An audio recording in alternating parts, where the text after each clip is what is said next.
एक छोटे से गांव में राधा नाम की सीधी सादी बहू रहती थी। उसका घर बहुत गरीब था। मिट्टी की टूटी दीवारें, टपकती छत और खाने के लिए भी मुश्किल से 2 वक्त की रोटी मिलती थी।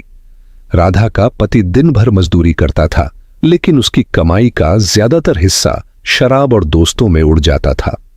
घर में उसकी बूढ़ी सास हमेशा राधा को ताने देती रहती। दिन भर घर में बैठी रहती है, किसी काम की नहीं। बेचारी राधा सुबह से रात तक झाड़ू, बर्तन, खाना और खेत का काम करती, फिर भी उसे कभी सम्मान नहीं मिलता। लेकिन राधा के अंदर एक हुनर छिपा था। उसे सिलाई करना बहुत पसंद था। बचपन में उसकी मां ने उसे हाथ से कपड़े सिलना सिखाया था। शादी के बाद उसने सब छोड़ दिया।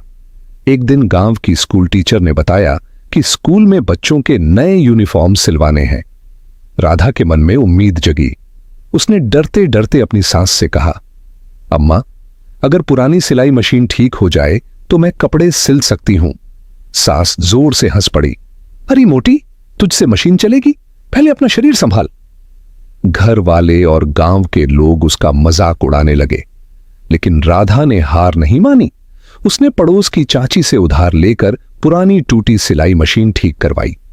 अब रात को सबके सो जाने के बाद वह लालटेन की रोशनी में कपड़े सिलती। कई बार उसकी उंगलियों में सुई चुभ जाती, आंखें दर्द करने लगतीं, लेकिन वह मेहनत करती रही। धीरे धीरे गांव के लोगों को उसके सिलाए कपड़े पसंद आने लगे। स्कूल के बच्चों की यूनिफॉर्म इतनी अच्छी बनी कि पूरे गांव में उसकी तारीफ होने लगी। अब लोग खुद उसके घर आने लगे। राधा बहू, मेरे बच्चे का कपड़ा भी सिल दो।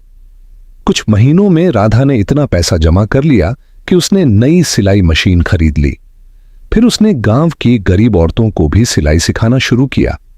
धीरे धीरे उसका छोटा सा कमरा सिलाई सेंटर बन गया।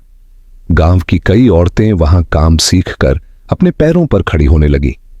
एक दिन वही सास जो उसे ताने देती थी, गांव की औरतों से गर्व से कह रही थी, ये मेरी बहू है, पूरे गांव की बेटियों को काम सिखाती है। राधा की आंखों में आंसू आ गए। उसे पहली बार महसूस हुआ कि मेहनत और हुनर इंसान की किस्मत बदल सकते हैं।